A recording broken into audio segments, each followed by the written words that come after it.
Você está escutando o especial do mês do horror do Masmorra Cast.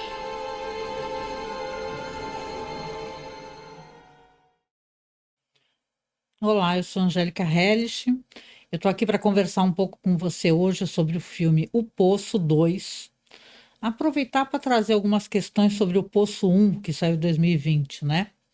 O Poço 2 saiu agora recentemente pela Netflix, é do diretor espanhol o Galder Gaztelu Urrutia, que eu posso estar pronunciando corretamente no nome dele. Esse filme ele traz algumas características muito interessantes. Ele é um filme que ele tem uma questão social, né? Você vê que tem um recorte ali, uma das frases que eu acho que é mais icônicas, ela é sempre recordada aqui do filme, que nenhuma mudança é espontânea, né? O filme ele trata, né, para quem não conhece, eu vou falar de alguns spoilers, óbvio, né? Mas ele trata sobre uma prisão vertical que ela tem mais de 333 andares. Cada andar abriga dois detentos e desce e sobe uma plataforma. A plataforma ela desce com muita comida, né? E claro, tem possibilidade dessa comida não chegar a todos, né? No primeiro filme, a gente tem acesso a um homem chamado Goreng, né? Ele vai descobrir que o parceiro dele é um velho, né? Que é um velho muito estranho, meio metódico. Cada pessoa pode entrar na prisão com um objeto. O Goreng, que eu lembro, escolhe um livro, o velho escolhe uma faca, né? A gente até lembra que na época tinha aquelas facas guinso, né? E tal, e parece que o velho fala alguma coisa sobre isso, de faca guinso, né? Olha, O Poço 2 é um filme que você vai ter uma continuação dos eventos que acontecem no Poço 1. Então, eu acho que é importante a pessoa, na verdade, já ter assistido o Poço 1 para poder estar embalado ali.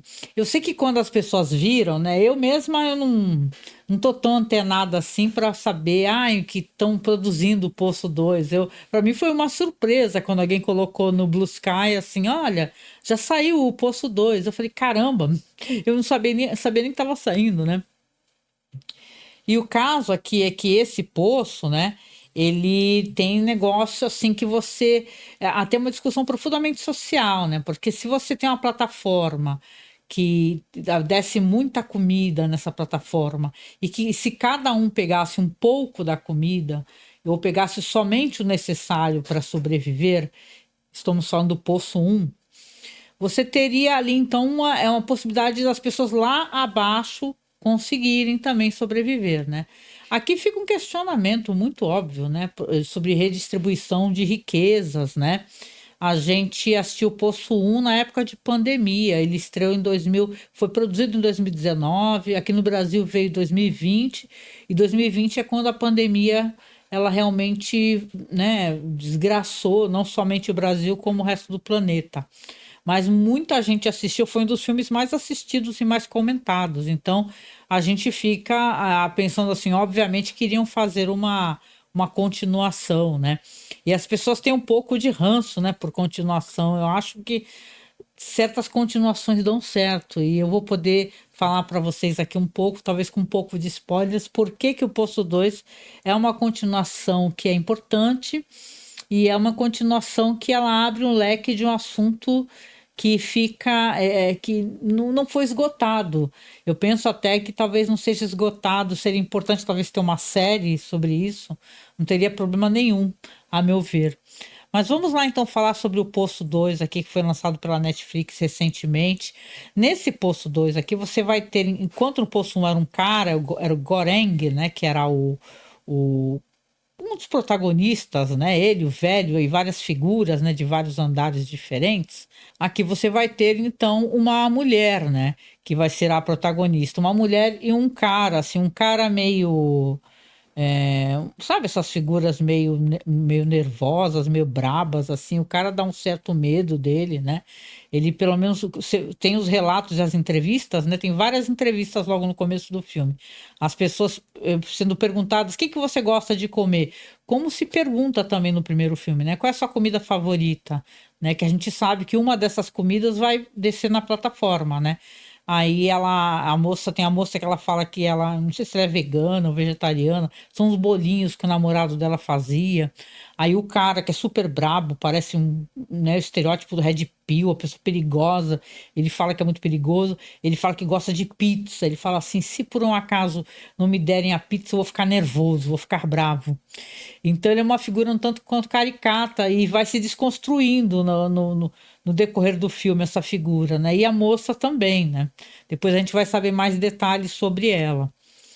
E a coisa aqui nesse poço aqui, que é muito interessante, que você não tem um recorte exato de que se essa história é uma continuação, né? Vamos colocar assim, não tem uma linha temporal muito exata aqui. Você não sabe se nessa história ela é antes do primeiro filme ou depois, porque é um recorte de uma das realidades desse poço infernal.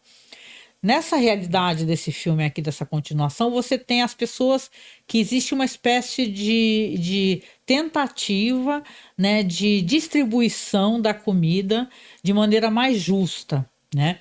Ali falam que tem umas figuras que tem um guru, né? Eu até pensei que esse guru, ele era o cara lá do primeiro filme, Goreng, né? Falei, caramba, será que o cara virou um guru, né? A gente sabe o que aconteceu no primeiro filme, né? Que ele resolve descer, né? Tem a coisa da panacota, né? Para quem assistiu, né? Que é um doce que eles fazem questão de mandar uma mensagem com esse doce, essa panacota, mas ela é intocada, né? Agora você imagina uma prisão violentíssima, com as pessoas desesperadas por fome, como é que chegaria essa panacota? Teria que eles descerem, né? Desce ele, mais um cara, né? Que se une a ele. E eles vão ameaçar as pessoas com porrada, né? Para ninguém comer, né? E tal. Então, é meio que a discussão também aqui, pelo que eu vejo, é uma coisa de também temos os nossos valores e tal, é importante que haja redistribuição dessa comida, mas ter que ser na base da porrada, né? Aqui no Poço 2 você tem um guru, tem os caras que são os pacifistas, tem os caras. Existe muita violência para poder manter de alguma maneira essa sociedade. Tem até um momento que o cara lá, um cara que ele é cego, ele fala assim que é somente através do terror que ele pode conseguir uma sociedade mais justa. E isso também é uma interessante, né? Isso aí traz uma ótima discussão, um ótimo alerta para a gente, da gente pensar que, caramba, né? Esse cara tá falando que ele vai ter paz se por um acaso ele explodir cabeça, né? Então, aqui, essa moça, você vê que ela vai estar justamente na cela com esse cara, com essa figura forte, muito perigosa, muito marrenta. Uma hora ele fala que ele é um acadêmico, outra hora você descobre que ele é um derrotado, e por aí vai, né? Tem várias questões que valem a pena, talvez, de você assistir aqui no Poço, né? E essa moça, ela basicamente, ela vai aos poucos descobrindo outras nuances dessa figura, né? Uma coisa que ele parecia, ele não era exatamente. Meio aquele negócio, né? O cara tem um discurso de violência, um discurso da, né, tipo assim, ser um cara corajoso, ser um cara perigoso, e será que ele é isso tudo aí, né? Quando ele se defronta a essa realidade, aonde que logo no começo tem alguém dando um sermão, falando assim, que as regras mudaram, né? Nesse segundo filme, as pessoas falam assim, olha, qual que é a sua comida? Qual que é a comida que você escolheu? Aí o cara fala, eu escolhi pizza, elas são os bolinhos veganos.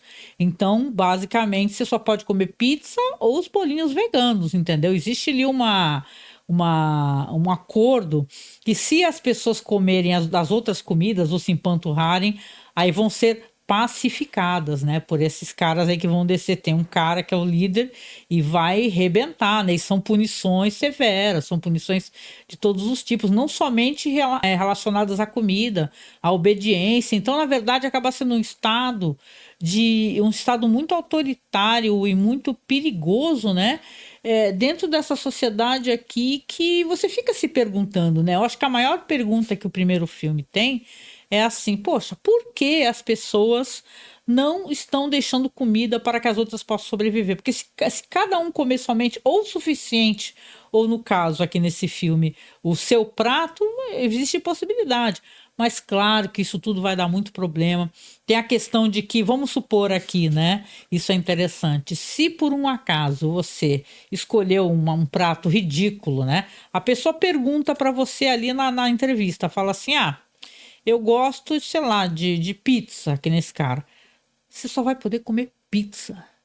Então, obviamente, o nosso organismo, a gente precisa de toda a pirâmide alimentar, a gente precisa de vegetais, de cereais e por aí. Então, as pessoas precisam ter vários tipos de alimentos, né? Então, não dá para ser uma coisa assim tão, olha, se você não comer a tua pizza, tu vai tomar porrada. E você tem que negociar com as outras pessoas. Se o cara do andar de cima quiser trocar com você, aí sim é aceito, né? Mas claro que isso daqui parece muito simples, né?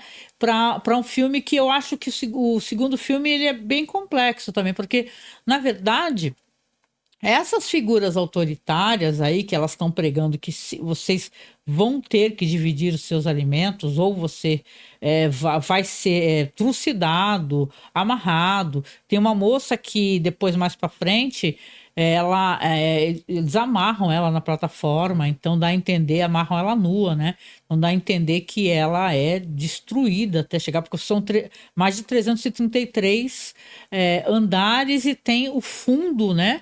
Como o Goreng chegou, que no final não tem nada, né? Parece um túnel, né? O fundo do poço. Então, quando eu fui assistir esse segundo filme, eu pensei assim, o que será que ele pode trazer daqui de discussão, né? E eu achei, sinceramente, que ele trouxe bastante coisa, né? Ele trouxe uma discussão, como no primeiro ele traz a discussão da ganância, né? De você não querer dividir, né? De por que o mundo não é mais igualitário. Aqui no segundo, ele se pergunta que se o poder, tipo assim, o poder corrompe as pessoas num nível que você consegue transformar a realidade miserável das pessoas em uma realidade pior ainda, né? Porque esses caras aí que são chamados os igualitários e tal, cada um tem o seu, né? Os pacificadores, tem o cara que é o guru, que diz que ele tirava pedaços de si mesmo para alimentar as pessoas, para não precisar, sabe? Isso aí tem maior cara de ter virado lenda, mito. Poxa, é um leve spoiler, mas eu fiquei com a coisa de pensar nessa linha temporal, porque tem um momento que o velho do primeiro filme aparece. Quando você vê o velho, né, o que falava óbvio, né, você fala, what? Né? Você tá aí? Como é que o senhor tá aí, né? O senhor não tinha morrido já no primeiro filme, né? Como é que foi? E aí você tem ali, então, um velho, né? E fala, como assim, né? Então, o Goreng, será que ele nem sequer apareceu, né? Então, você fica curioso relacionado a isso, né? E aí eu queria fazer um link aqui, né? Se fosse possível, eu vou deixar algumas imagens aí, porque tem um filme brasileiro que já comemorou seus 35 anos, né, que é o filme Ilha das Flores, né, um curta, né, um média-metragem, né, o Jorge Furtado faz uma história que é muito interessante, toda a colagem, o filme ele é esteticamente muito interessante para quem nunca assistiu, né, os professores costumam sempre falar desse curta aqui, né, esse filme é de 89 e ele relaciona aquele negócio de esse aqui é um tomate, né, toda a trajetória desse tomate até ele ser vendido no mercado, ele ser escolhido, depois ele estragar, ele parar no lixão e as pessoas que se alimentam nos lixões, né? Então você tem aqui no Ilha das Flores que eu acho interessante, porque se você tem toda essa questão social, gore, violenta aqui no Poço, eu acho que você relacionar com questões né, da nossa realidade, para você poder concatenar as suas ideias, eu acho muito importante, né? Nesse filme aqui do Jorge Furtado, você vai ter a desconstrução de toda essa realidade, né? Do que é o capitalismo, do que é você jogar as coisas fora, às vezes o descarte que ele é feito de maneira incorreta, e as pessoas que vivem disso, entendeu? Que moram nos lixões, que residem lá, que se alimentam de coisas jogadas fora. Então, se você tem aqui o horror num filme, né, ficcional do Poço, onde você tenta imaginar quando essa plataforma chega lá embaixo, né, com o mínimo de comida ou só ossos, né? Tem certos momentos no filme, tanto no primeiro como no segundo, que você vê os pratos vazios, né? Não tem nada, não tem sequer ossos, né? Então as pessoas se alimentam de literalmente tudo, né? Que cai. Então é claro que é interessante colocar uma questão aqui, ainda mais que a gente vive um momento no Brasil, onde a pobreza extrema, né, ela vem sendo reduzida e tal, e depois da pandemia, no mundo também, mesmo assim, não é uma coisa geral, né? Devagarinho as coisas foram melhorando, né? E depois vão piorando, né? Conforme vão entrando governos de extrema direita, né? Mas aqui no Brasil a gente tem tido melhoras, né? Então eu acho que essa discussão ela é sempre muito bem-vinda. Eu sempre gostei muito disso do terror. Ele vira associado também a questões sociais de debate. Então, se você tiver na dúvida, né? Se você tiver na dúvida, você não assistiu o Poço 2, se vale a pena assistir, eu te digo que sim, né? Seja pelo roteiro, que é muito intrigante, seja pela atriz, a Milena Smith, né? E outros atores em cena também. O Rovik, né? Que é justamente esse cara, né? Com cara de bravo. Então, vale muito a pena. As atuações são ótimas, o roteiro continua muito sagaz, muito gore, né? E a certo momento, assim, você fica se perguntando, você fala, nossa, cara, vira uma história que sinceramente, né, você fala para onde essa história vai, né? Eu gostaria aqui, enquanto uma pessoa muito curiosa, como eu sou, de que houvesse possibilidade, que sei lá, de que houvesse mesmo uma série sobre o Poço, né? Eu sei que isso é quase impossível, né? Mas eu queria conhecer mais sobre esse universo. E eu sempre achei que essa história tinha uma possibilidade de, por exemplo, você ter ali um, vamos supor assim, um personagem que você ter assim um personagem por vez, né? Vamos supor numa série fosse mostrada um pouco da realidade das histórias de cada personagem, como no Poço 2 aqui é mostrado da moça que é uma artista e também do cara que você vai descobrir depois que é um cara todo errado, um cara todo problemático, um cara que, sei lá, ele é um cara que, na realidade, o único subterfúgio que ele tem é ele ser um falastrão mentiroso mesmo, porque ele é um zero à esquerda total, como muitos são, né? Muito red pill, né? E tal. Acho que o filme até traz essa discussão de certa maneira. Então, ia ser legal, de repente, uma série onde a gente tivesse acesso a outros personagens. Claro que aqui fica a pergunta, né? Uma pergunta muito importante: quem é a administração? Que pessoas são aquelas cozinhando, né? O que é feito dali, né? E são regras muito rígidas, vocês lembram, né? Se você deixa, se ficar com alguma comida lá, começa a aquecer a sala, ou a sala começa a congelar e tal. Então, a administração, todo mundo quer saber um pouco mais da administração. Então, eu tenho aqui a curiosidade de ter também essa perspectiva, né? De saber futuramente, quem sabe, mais sobre essa história. Quem sabe se tiver um Poço 3, né? De qualquer maneira, o Poço 2 aqui valeu muito a pena. Espero que você assista e eu quero saber aqui a tua opinião também. O que você achou? Você já tinha assistido o Poço? Fica na minha cabeça aquela música lá, né? Do Bom Xibom Bom Bom, né? O de cima sobe e o de baixo desce, né? O pobre sempre se ferra, né? E no caso aqui, o pobre se unindo, mas a união sem você ter a solidariedade, né? A razão na frente também não dá certo, né? Tudo que vai para o lado da violência, tudo que precisa da violência para ser mantido, também não dá certo. Então aqui fica uma pequena, né, impressão minha sobre o Poço 2, sobre o Poço 1 também, e a recomendação para vocês assistirem o curta do Jorge Furtado, Ilha das Flores, tá bom? Beijo. Tudo de bom.